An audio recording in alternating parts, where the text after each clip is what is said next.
Good morning. आज जो हमारा टॉपिक रहेगा, जो एक बच्चे ने भी लिखा था आप में से, आपकी क्लास से, कि सर एसी जनरेटर पढ़ा दो, तो हम आज एसी जनरेटर की तरफ चलते हैं। हालांकि ये आपके ईएमआई वाले चैप्टर में दिया होगा, एसी वाले चैप्टर में नहीं, बट एसी जनरेटर भी और उसमें थोड़ा सा चेंज करके डीसी जनरेटर भी, ये दोनों चीजें हम सीख रहे होंगे। तो हमारा जो काम है, आज का जो टॉपिक है, that is the electric generator.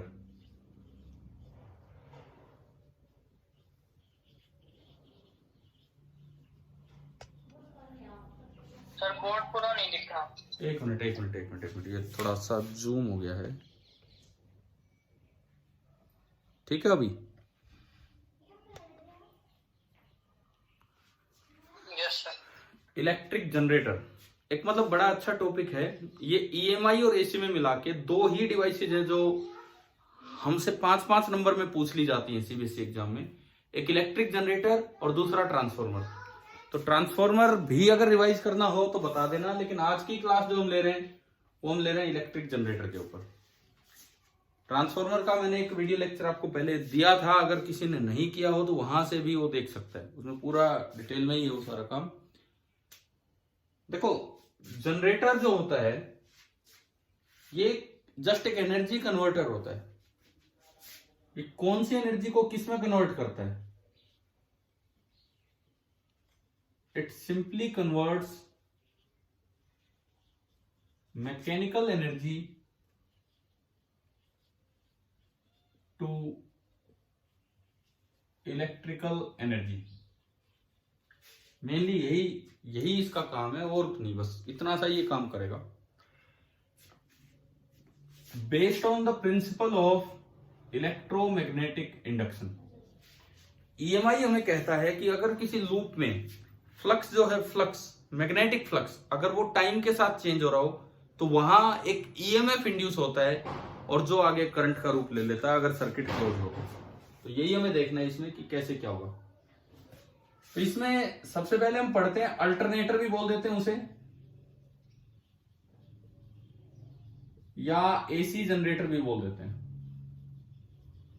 जो एसी जनरेट करे, एसी जनरेटर का मतलब है कि जो लोड में करंट जाए वो बार बार अपनी डायरेक्शन चेंज करें।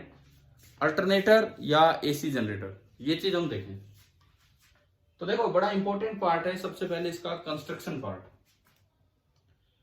अच्छा, ये जो जैसे जनरेटर्स होते हैं, हम तो बिल्कुल बेसिक जनरेटर पढ़ रहे हैं, लेकिन आपको पता होगा अपने आसपास पावर प्लांट्स होते हैं। आसपास तो नहीं होते हैं, लेकिन पावर प्लांट्स होते हैं जहां बिजली बनाई जाती है। सुन रखे हैं ना ये चीजें, कोई थर्मल पावर प्लांट, कोई हाइड्रो पावर प्लांट, इस तरह से। यस। तो आप बताओ, जस्ट मैं एक अपने स्टेट की बात कर रहा हूं, क्योंकि हमने जब भी ये टॉपिक्स लिए हैं, पीछे भी हमने एचवीपीएन, डीएचबीबीएन, उनका जिक्र किया है ना, पीछे भी कभी जब पढ़े होंगे ये टॉपिक्स। तो आप ये बताओ, हमारे स्टेट की जो मतलब कैपेसिटी है खुद पावर जनरेट करने की, वो कितनी है? कितनी कितनी कितनी बता रहे हो आप? इतनी मेगावाट पावर। इतनी मेगावाट पावर तो हरियाणा खुद जनरेट करता है, जो हरियाणा के अंडर है, खुद अपने आप जनरेट करता है। लेकिन जो हरियाणा में टोटल इंस्टॉल्ड कैपेसिटी है, दैट इज नियरली इतने मेगावाट। मतलब हमारे स्टेट में, मैं ये नहीं कह रहा आप याद करो, मैं तो जस्ट एक आइडिया दे रहा हूं कि कितने मेगावाट के जनरेटर्स हैं हमारे स्टेट में। ये वो जनरेटर्स हैं जो खुद स्टेट के कंट्रोल में हैं, लेकिन स्टेट के अंदर जो इंस्टॉल्ड है, जो प्राइवेट हाथों में है या सेंट्रल गवर्नमेंट के अंदर है, वो इतने मेगावाट कैपेसिटी के जनरेटर्स हैं। ये सब है, लेकिन चलो वो सब एक एक्स्ट्रा जानकारी है जो इनके साथ इन टॉपिक्स में जो थोड़ा इंटरेस्ट हमारा बनाए और हमें पता भी हो अपने आसपास क्या है। लेकिन अब हम जनरेटर के अंदर चलेंगे कि भाई जनरेटर क्या करता है, कैसे पावर जनरेट करेगा। आपने दो मैग्नेट लिए, दो मैग्नेट नहीं, एक मैग्नेट के दो पोल्स, एक नॉर्थ पोल और एक साउथ पोल। इनके बीच में आपने एक आर्मेचर कॉइल ली। आर्मेचर कॉइल पता होगी, कई टर्न की एक कॉइल होती है जो एक सॉफ्ट आयरन कोर पे लपेट देते हैं। अभी मैं इसके सर्किट को आगे बढ़ाऊंगा।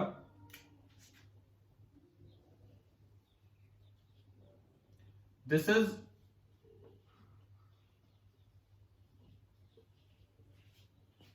Your armature coil, a conducting coil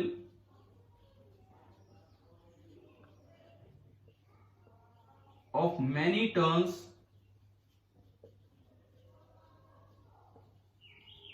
wound on a soft iron core।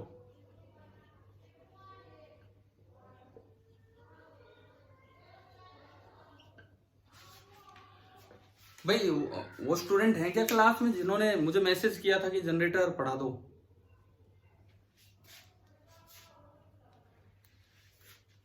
चलो कोई नहीं, देखो अब इधर मैं एक बार फिर से कहता हूं कि जनरेटर और ट्रांसफार्मर दोनों में से कोई ना कोई एक सवाल तो पक्का आपको वहां मिल जाता है पेपर में।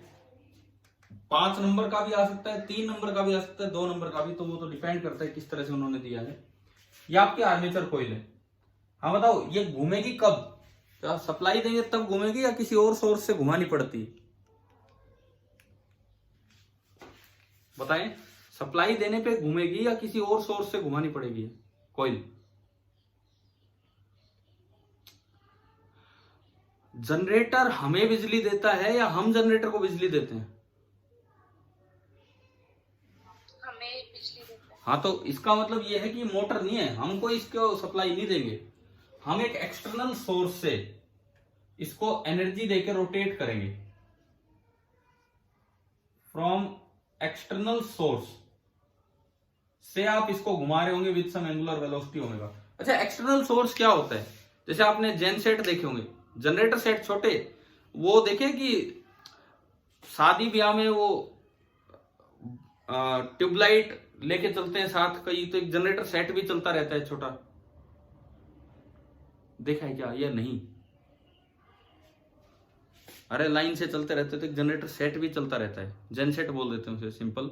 उनमें क्या होता है, डीजल इंजन यूज किया जाता है। डीजल इंजन इनको घुमा देता है, या कैसे भी कोई भी आपके पास टेक्निक है जिससे आप आर्मेचर कॉइल घुमाते हैं। थर्मल पावर प्लांट में कोयले को गर्म करके उसकी स्टीम से घुमाया जाता है। हाइड्रो पावर प्लांट में पानी को हाइट पे स्टोर करके वो गिरा के उससे घुमाया जाता है। विंड मिल में हवा से ये चीजें घुमाई जाती है। तो कैसे भी करके एक्सटर्नल सोर्स से आप इसको एनर्जी दे रहे हो, and this is the mechanical energy. और जब ये यहां घूमेगी ये कॉइल, तो क्या इसके एरिया और बी तो होगा नॉर्थ से साउथ, बी जो वेक्टर होगा that will be from north to south. Area अभी इसका बाहर है, लेकिन जब ये घूमेगी तो क्या बी और एरिया के बीच का एंगल चेंज होगा कि नहीं? बताओ, दिख रहा है ये?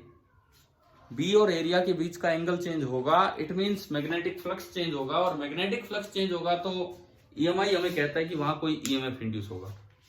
समझ में तो आ रहा है ना जनरेटर कैसे काम करेगा?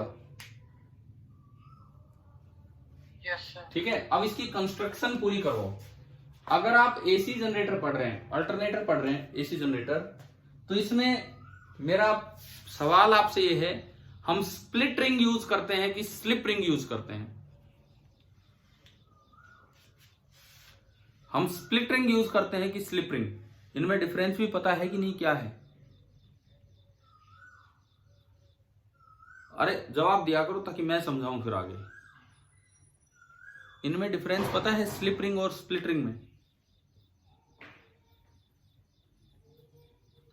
No sir. नहीं, तो सुनो। स्लिप रिंग कब बोलते हैं? जैसे एसी जनरेटर में स्लिप रिंग यूज होती है। स्लिप रिंग तब बोलते हैं जब एक पूरी मेटल की रिंग इससे अटैच हो और एक पूरी मेटल की रिंग दूसरे से अटैच हो, और ये स्लिप करेंगी कार्बन ब्रशेस पे, कंडक्टिंग, जैसे ग्रेफाइट।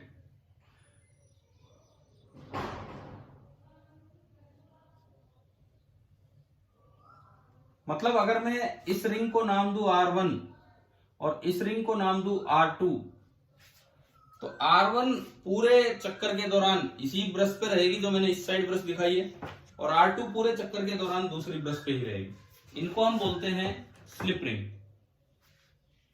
समझ आया कि नहीं आया? ठीक है। Yes sir. आप इसको ऐसे भी बना सकते हो, जैसे आपने दोनों अलग अलग साइड बनाए हैं, आप एक साइड भी ब्रश निकाल के दिखा सकते हो। सिंपली कैसे? यूं भी ब्रश निकाल के आप दिखा सकते हो। जैसे मान लो आपने एक ब्रश यहां दिखा दी, दूसरी ब्रश भी यहीं पे दिखा दी इस तरह से।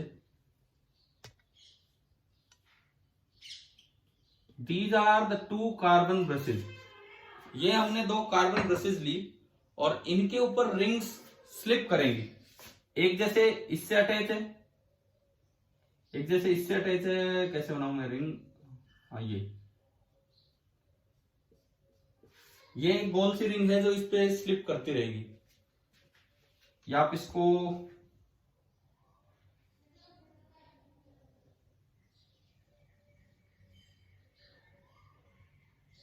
ठीक है, ये इस पे स्लिप करती रहेगी। और दूसरी इससे अटैच है, दूसरे वाले से इस तरह का कोई अरेंजमेंट बना रखा होगा और ये घूमती रहेंगी। जैसे ही चक्कर काटेगा, ये जो रिंग है, मान लो इस रिंग को कहूं R1, तो R1 is permanently on B1 and R2 is permanently on B2। इनको बोलते हैं स्लिप रिंग। स्प्लिट रिंग किसे बोलेंगे? जब आप एक ही रिंग के दो टुकड़े करके आधा B1 पे आधा B2 पे, ताकि आधा राउंड होते ही R1 B2 पे चली जाए और R2 B1 पे, तो उसे बोलते हैं स्प्लिट रिंग। वो यूज होता है डीसी जनरेटर में, और ये वाला यूज होता है एसी जनरेटर में। क्या ये याद रह जाएंगी ये डिफरेंसेस? क्या डिफरेंस है?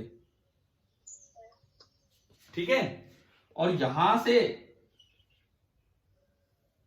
ये आपका बाहर जनरेटर से बाहर आ गया और ये लोड कनेक्ट होना है। बताओ यहां बैटरी कनेक्ट होनी है कि रजिस्टर? रजिस्टर। हाँ, कोई भी लोड दैट में भी रजिस्टर, कैपेसिटर, इंडक्टर जो भी उसमें है। और यहां आपको मिलेगा अल्टरनेटिंग ईएमएफ, और आपने यहां पे कोई अपना लोड कनेक्ट कर दिया RL। ये इसका कंस्ट्रक्शन पार्ट है एसी जनरेटर का। अगर पूछ लिया जाए कि क्या एसी जनरेटर में कम्यूटेटर यूज होता है? कम्यूटेटर बताओ, यस और नो। क्या एसी जनरेटर में कम्यूटेटर यूज होता है? कम्यूटेटर बोलते हैं स्प्लिट रिंग को, कम्यूटेटर बोलते हैं स्प्लिट रिंग अरेंजमेंट को। तो बताओ क्या एसी जनरेटर में कम्यूटेटर यूज होता है? नहीं होता। डीसी जनरेटर और एसी जनरेटर में फर्क ही एक है कि वहां स्लिप रिंग की जगह स्प्लिट रिंग आ जाएंगी। अच्छा, मैंने यहां एक नाम यूज किया अल्टरनेटर। जैसा मैंने देखा है, डीसी जनरेटर को अक्सर डायनेमो वर्ड सुना आपने? Dynamo. Yes sir. DC generator को डायनेमो भी बोल देते हैं, एसी जनरेटर को अल्टरनेटर भी बोल देते हैं, इस तरह से। चलो भाई, ये तो हुआ इसका कंस्ट्रक्शन पार्ट। अब मैं चलता हूं इसकी वर्किंग पे। कुछ यहां तक लिखना है, बनाना है, आप लिख लीजिए ताकि मैं आगे बढ़ूं।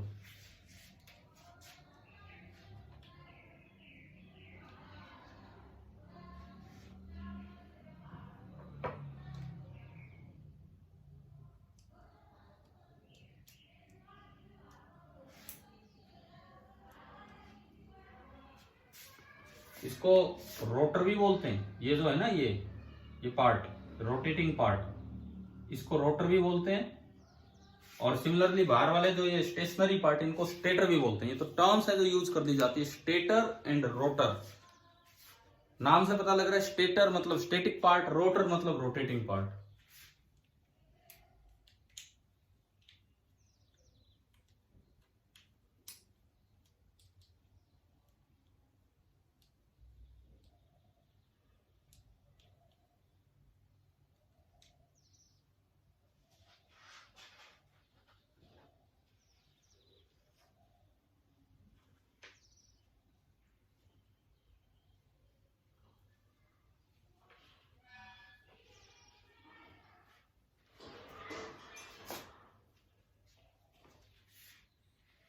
कर दिया? बना रहे हो क्या?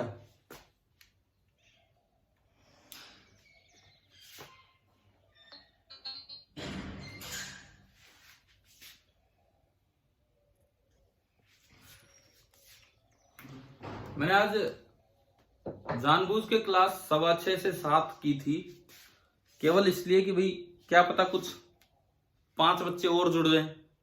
हो सकता है उस समय तक ना उठते हो, इस समय तक उठ जाएं। लेकिन मुझे लगता है इतना कोई बेनिफिट हुआ नहीं उस चीज का।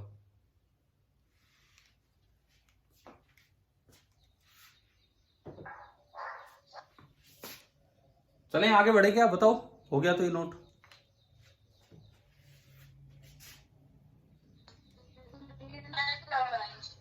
क्या हो गया? ठीक है, अब सुनिए, अब हम इसकी वर्किंग की तरफ चलते हैं।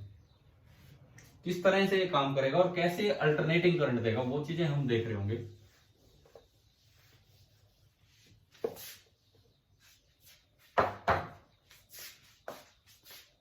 अच्छा, अपने जो घरों के आसपास सब स्टेशन होते हैं, जिनको हम पावर हाउस बोल देते हैं, बहुत बार बोलते हैं ना, पावर हाउस में लाइट चलेगी, वहां ये है वो है। क्या वो सच में पावर प्लांट होते हैं? क्या पावर हाउस होते हैं? क्या वो, या केवल सब स्टेशन होते हैं? क्या वहां जनरेटर होते हैं? No sir. वहां नहीं होते हैं। जनरेटिंग प्लांट अलग जगह होते हैं, ठीक है। वो पावर हाउस बोलना है बस कॉमन सा वर्ड है, नहीं तो वो सब स्टेशन ही होते हैं। अब इसमें देखो वर्किंग, मान लो let theta be the angle between B vector and area vector. Area vector इस कॉइल का जैसे बाहर है ये, एट टाइम टी। लेट, एक चीज और मैं एज्यूम कर रहा हूं, theta equal to 0 at T equal to 0। अच्छा, ये जो मेरी अजम्पशन है ना, कोई पूछ ले कि भाई इस अजम्पशन से आपने क्या फिक्स कर दिया, इस अजम्पशन से आपने क्या फिक्स कर दिया, तो इस अजम्पशन से आपने इनिशियल फेज को फिक्स कर दिया। हमने पढ़ा है एसी की इक्वेशन वोल्टेज की यूं भी होती है, V equal to V M sine omega T, यूं भी होती है V equal to V M sine omega T plus some phi naught. समझ रहे हो? Yes sir. तो वो जो फाई नोट है ना, वो इससे डिसाइड होता है, वो फाई नोट इससे डिसाइड होता है। थीटा इक्वल टू 0 पे आप ना, टी इक्वल टू 0 पे आप इनिशियल एंगल कितना ले रहे हैं। मान लो मैंने इनिशियल एंगल थीटा ले लिया और थीटा है 0। थीटा 0 का क्या मतलब है? कैसे होगी ये कोइल ना, ऐसे नहीं, ऐसे तो 90 बन गया, ऐसे तो 90, यानी कि कोइल इनिशियली ऐसे, समझ गए हो? कोइल इनिशियली इस तरीके से है। अब ये एरिया भी आगे और बी भी आगे, इस तरह का काम है। तो वर्किंग में तो वही है, फ्लक्स लिखो एट टाइम टी और फिर ईएमएफ निकाल दो। फ्लक्स लिखते हैं at time t, flux at time t. ये मान लो कांस्टेंट ओमेगा से घूम रही है, शुरू में एरिया इधर है, टी टाइम बाद एरिया घूम चुका होगा, थीटा ओमेगा इंटू टी घूम चुका होगा, एंगुलर वेलोसिटी इंटू टाइम। हाँ जी बताओ, टी टाइम बाद कांस्टेंट ओमेगा से अगर ये घूमेगा तो जो एरिया वेक्टर जो पहले बिल्कुल सीधा था, अब वो अंदर की तरफ हो चुका होगा, जबकि बी वेक्टर अभी भी सीधा है। तो टी टाइम पे अगर आप देखते हैं तो बी वेक्टर आगे और एरिया वेक्टर पीछे की तरफ गया, और जो एरिया वेक्टर अंदर की तरफ घूमा है that is omega into T. तो अभी बताओ इस वक्त फ्लक्स क्या होगा? इस वक्त टी टाइम पे फ्लक्स, पहली बात नंबर ऑफ टर्न से मल्टीप्लाई कर लें और बी डॉट ए, तो बी इंटू ए और into cos of omega T. आ गया क्या समझ?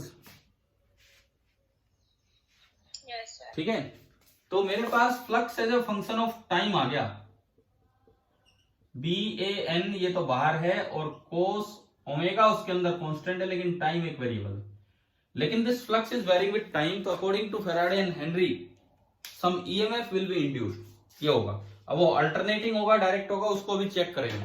पहले यहां से ईएमएफ निकालें, तो ईएमएफ का फॉर्मूला होता है minus d phi by d t, होता है ना ये लेंज और उन सब बातों का ध्यान रखते हुए। This is equal to minus b a n तो कांस्टेंट है और d by d t of cos omega t. अच्छा, अगर आपने यहां एन मल्टीप्लाई नहीं किया, कई बार क्या करते हैं एक टर्न का फ्लक्स निकाल लेते हैं, तो फिर यहां पे एन लगाते हैं, minus n into d phi by d t. बात एक ही है, एक जगह लगाना है, दोनों जगह नहीं। कोस ओमेगा टी का डिफरेंशिएशन क्या होगा? ओमेगा टी को ढक लीजिए, वही चेन रूल वाली बात, कोस का कोस का Minus sine. Minus sign omega T और ओमेगा टी का दोबारा से ओमेगा। तो ये आपका जो डिफरेंशिएशन हुआ ये बनेगा, ओमेगा बाहर आएगा, माइनस माइनस प्लस हो जाएगा और इनटू ये बना साइन ओमेगा टी। बताओ भाई इक्वेशन बनानी आ गई, किस तरह से बनी है? Yes, sir. ठीक है। और अगर आप इसको उसी फॉर्म में लिखें तो E बराबर ई maximum into sine of omega T. तो इनिशियल फेज देख के बताओ इसका इनिशियल फेज कितना निकल के आया? 0. 0। वो इसलिए देखो ये यहां से डिसाइड हुआ था, समझ आ गया? t इक्वल टू 0 पे क्या स्थिति थी, यहां से डिसाइड हुआ। ये एसी है डीसी है क्या? ये साइन 0 से 2 पाई तक, 0 से पाई तक तो साइन पॉजिटिव रहेगा और पाई से 2 पाई तक साइन क्या रहेगा? नेगेटिव। ठीक है, क्लियर है? या मैं आपको यहां से भी समझा दूं, यहां से समझा दूं कि किस तरह से ये बार बार लोड में से करंट अपनी डायरेक्शन बदलेगा। Let this be x, let this be y. कैसे अपनी डायरेक्शन बदलेगा यहां से समझते हैं। मान लो मैंने इसको कॉइल को नाम दिया, क्या लिखें? PQRS।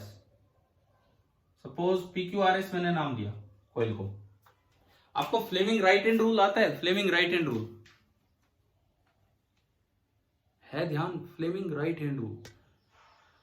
राइट हैंड की पहली उंगली बी की तरफ करनी होती है। अगर कोई कंडक्टर मोशन में है, पहली उंगली बी की तरफ, अंगूठा उसकी वेलोसिटी की तरफ, तो जो दूसरी उंगली है वो उसमें करंट की डायरेक्शन देगी कि भाई करंट किस डायरेक्शन में फ्लो करने वाला है ना? ध्यान है?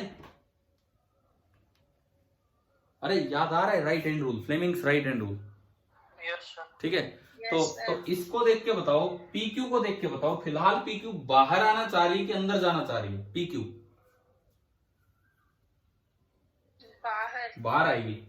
मैंने राइट हैंड रूल लगाया, right Fleming's right hand rule. पहली उंगली बी की तरफ ना, बी तो आगे, बी आगे, अंगूठा मोशन की तरफ, अंगूठा बाहर है। तो जो दूसरी उंगली है वो P से Q जा रही है या Q से P? बताओ, दूसरी उंगली की डायरेक्शन P से Q है, P से Q। तो अभी करंट यूज आएगा, अभी करंट यूज आएगा। क्लियर? उधर भी चेक कर लो, R से S में देख लो, पहली उंगली बी की तरफ, ये RS अंदर जाना चाहती है तो अंगूठा अंदर की तरफ, तो दूसरी उंगली नीचे की तरफ आई। यानी कि फिलहाल अगर इस समय है तो ये करंट यूं घूम रहा होगा, यूं घूम रहा होगा, यूं घूम रहा होगा। तो ये R2 से गया, B2 से गया, X से गया, Y से गया और ये यूं निकल के आ गया। आप ये बताओ इस रोटेशन में समझ आ रहा है? ये करंट जा रहा है X से Y लोड में। हाँ भाई, क्लियर है ना?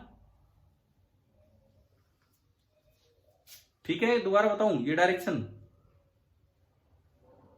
Yes sir. ठीक है, लेकिन जब ये आधा पलट चुका होगा, ये तो नहीं पलटे, ये तो वही है, ये तो नहीं पलटे, ये तो बिल्कुल सेम है। जब ये आधा पलट चुका होगा तो RS इधर आ गया और PQ उधर चला गया। अब मैं आधा पलटने के बाद की बात करूं, आपको अगर जैसे एग्जाम में बनाना है तो दोनों बार दिखाना आना चाहिए। जब ये इस पोजीशन में है तो करंट यूं गया, इधर से गया और ये लोड में करंट ऐसे बना। फिर आप सेकंड हाफ दिखाएं, मतलब दूसरी बार इसे उल्टा करके दिखा दें। अगर जब ये आधा पलट चुका होगा तो मैं कर दूं क्या इसमें चेंज? आप बना लोगे बाद में, है ना? समझ लो इसे। आधा होने के बाद ये वाला पॉइंट इधर आ गया। किस तरह से बनाना होगा? अब PQ उधर चला जाएगा, देखो मैं बताता हूं। ये RS इधर आएगा, RS, PQ उधर गया, लेकिन ये कोई स्प्लिट रिंग नहीं है। PQ वाली जो वायर है, PQ वाली जो वायर है वो किस पे जुड़ी थी? PQ वाली जो वायर है किस पे जुड़ी थी? मैं यहां से निकाल के दिखा रहा हूं, R1 पे। और जो ये वायर है वो किससे जुड़ी थी? R2 से। अब देखो, अब समझो, आप समझ आ रहा है मैंने क्या बनाया है इसमें? मैंने स्लिप रिंग्स की पोजीशन चेंज नहीं की है। R1 अभी भी B1 पे है और R2 अभी भी B2 पे है। अब फिर से ये वाला पॉइंट बाहर आना चाहेगा, ये वायर बाहर आनी चाहिए। तो उसी तरह मैंने देखा तो इधर वाली ब्रांच में करंट ऊपर जाएगा और उधर वाली में नीचे। लेकिन अब उधर वाली ब्रांच PQ है तो उसमें नीचे जा रहा है, PQ से R1 पे गया, PQ से R1 पे गया, R1 से B1। तो आप बताओ क्या करंट की डायरेक्शन पलट गई है लोड में? हाँ भाई बताओ, क्या करंट की डायरेक्शन पलट गई है कि नहीं लोड में? Yes sir. समझ आया कि नहीं आया? ये आपको अगर वहां पे आता है ढंग से तो 2 बार ये बना के दिखा देना चाहिए कि आधी बार करंट यूं जा रहा, आधी बार यूं। इसका मतलब ये अल्टरनेटिंग करंट यहां पे जनरेट हो गया। क्लियर? ठीक है। अब अगर इसका ग्राफ बनाया जाए तो फ्लक्स के ग्राफ में तो कोस आ रहा था, लेकिन ईएमएफ के ग्राफ में साइन आया है। तो अगर इन दोनों के आप कंपैरेटिव ग्राफ बनाएं तो आप ऐसे बना सकते हैं कि flux with time and EMF with time. Cos का ग्राफ टॉप से शुरू होता है और वापस टॉप पे ऐसे जाएगा। ये एक पूरी साइकिल की बात हो रही है जब 2π/ω टाइम होगा वहां। ये आधा टाइम है T/2। ईएमएफ के ग्राफ में साइन आ रहा है तो वो वाला ग्राफ ऐसा बनेगा। तो आप ये बताओ, ये दोनों क्लियर हो गए आपको ग्राफ? सर पूरा बोर्ड नहीं दिख रहा। एक मिनट, मैं करता हूं इसे ठीक।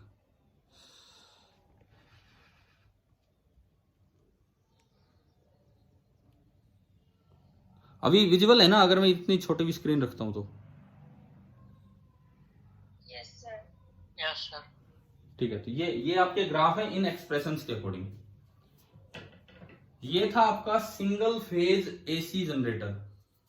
Single phase AC generator. DC generator हमें अलग से पढ़ने की जरूरत नहीं है, बस इतना ध्यान रखना कि डीसी जनरेटर में स्लिप रिंग की बजाय क्या यूज हो जाएगा?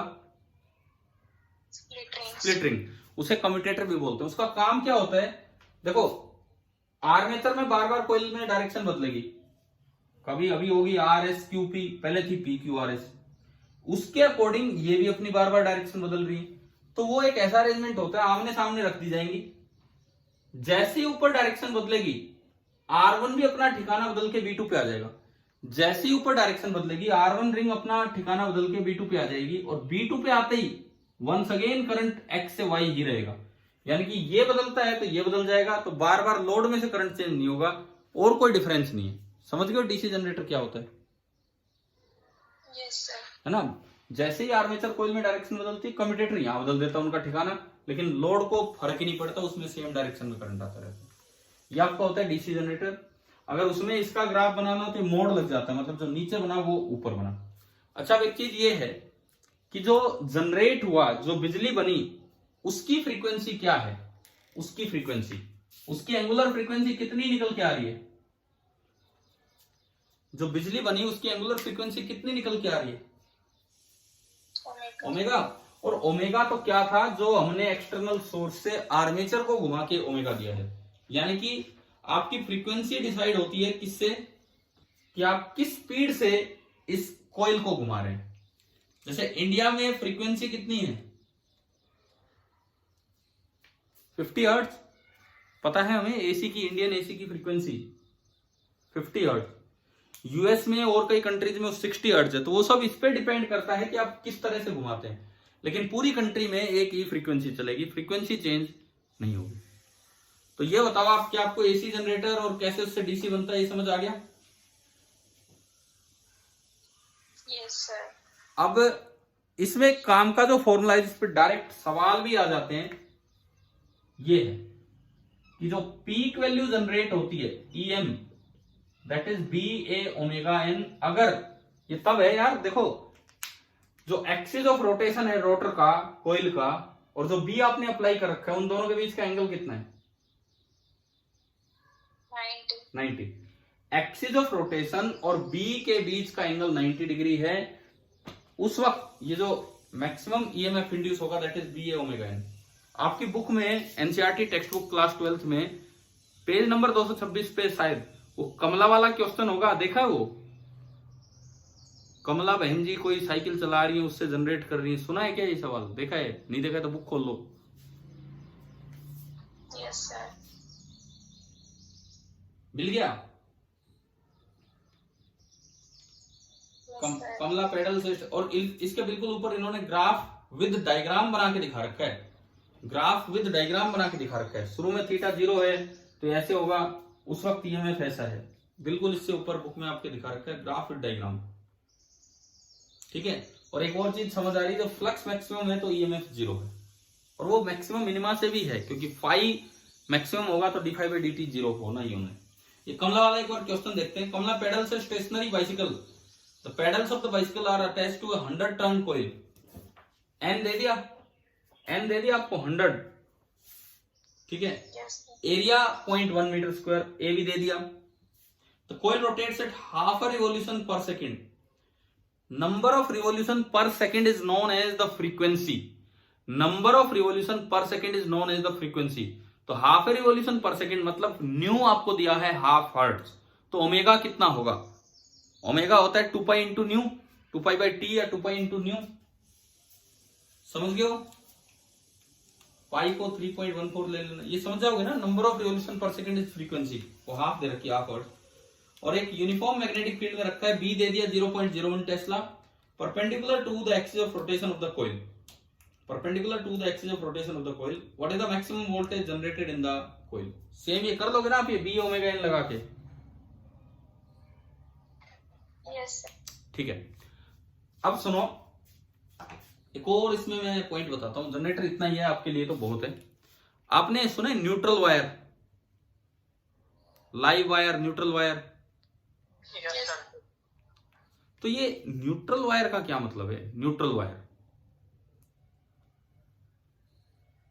जब जनरेटर है एसी जनरेट कर रहा है, फिर न्यूट्रल वायर का क्या मतलब? क्या बार बार प्लस माइनस पलटेंगे? नहीं।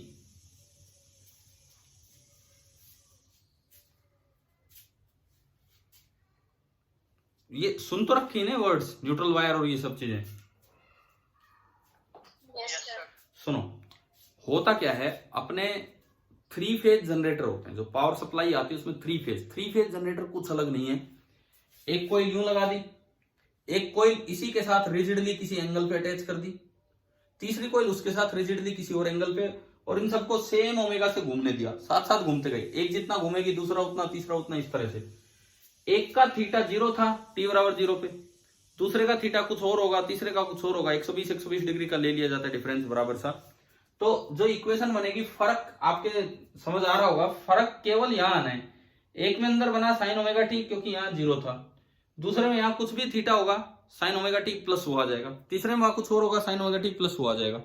तो 3 फेज एसी जनरेटर का मतलब समझ आ गया क्या होता है? Yes sir. 3 phase AC generator में 3 आर्मेचर कॉइल होती हैं, 3 आर्मेचर कॉइल, तीनों कुछ कुछ एंगल पे रिजिडली अटैच होती हैं, और जैसे वो घूमती हैं तीनों में सेम तरह की वोल्टेज जनरेट होती है, बस इनिशियल फेज का फर्क होता है।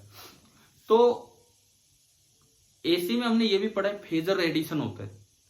क्या एसी में 4 वोल्ट प्लस 4 वोल्ट 0 भी हो सकता है? बताओ, या 8 ही होगा? अगर एक इंडक्टर के पास 4 वोल्ट है, कैपेसिटर के पास 4 वोल्ट है, और दोनों का नेट सम किया जाए तो कितना दिखाएगा? अपोजिट फेज में होते हैं बिल्कुल, कितना दिखाएगा? 0। जबकि डीसी अगर ऐसा होता तो 4 + 4 8 ही होना था। समझ है कि नहीं इन चीजों की? बताओ एक बार, क्योंकि हमने एसी में रिसेंटली ऐसे सवाल नहीं लिए, इसलिए मैं पूछ रहा हूं। बोलो, ये आपको पता है कि एसी में नेट सम कैसे निकालते हैं वोल्टेज का? अब जवाब दो, क्योंकि टाइम भी होने वाला है।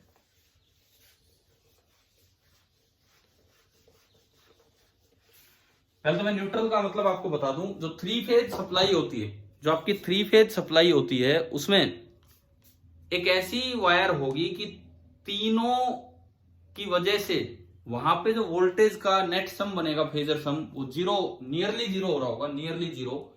अगर बैलेंस्ड फॉल्ट सिस्टम है, बैलेंस्ड लोड है वहां पे, तो उसको बोलते हैं 3 फेज सप्लाई में न्यूट्रल। लेकिन मैं आपको उससे पहले जो हमारे काम आते ज्यादा, ये बताओ मुझे, एक इंडक्टर है, एक कैपेसिटर है, इसके पास एसी वोल्टमीटर रीड कर रहा है 5 वोल्ट, इसके पास रीड कर रहा है 3 वोल्ट, तो बताना ये कितना रीड करेगा, कितना रीड करेगा ये।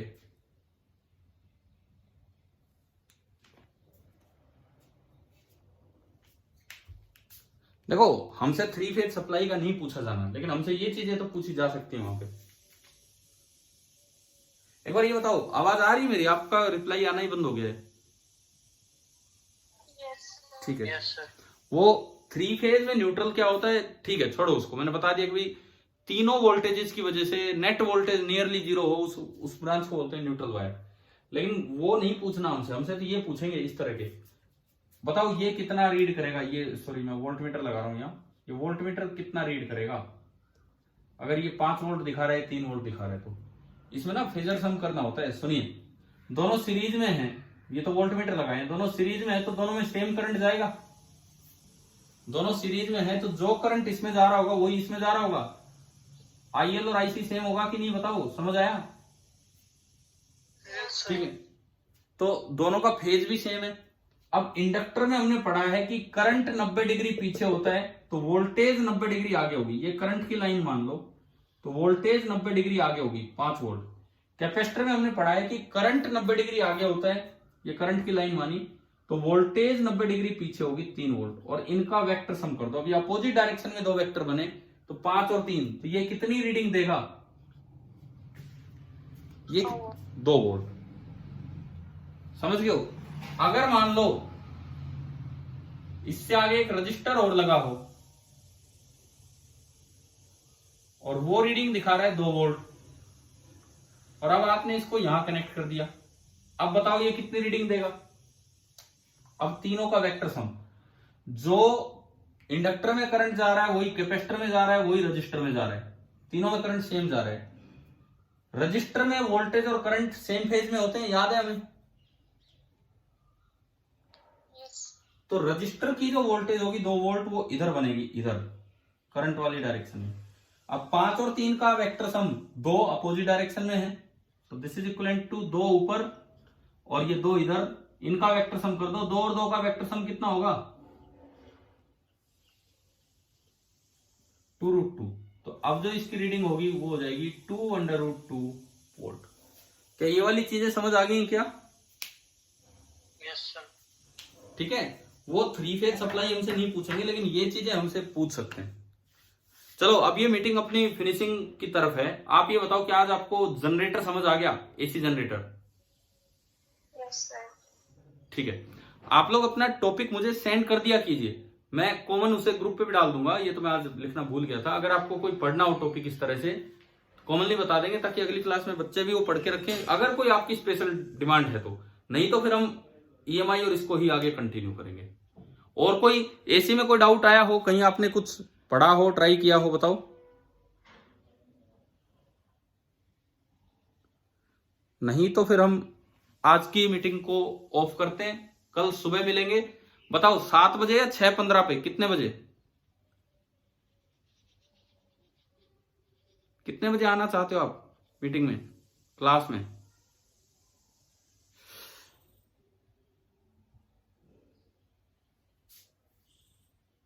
चलिए ठीक है, अभी आप जवाब नहीं दे रहे हैं, अभी मैं मीटिंग ऑफ करता हूं, कल देखते हैं।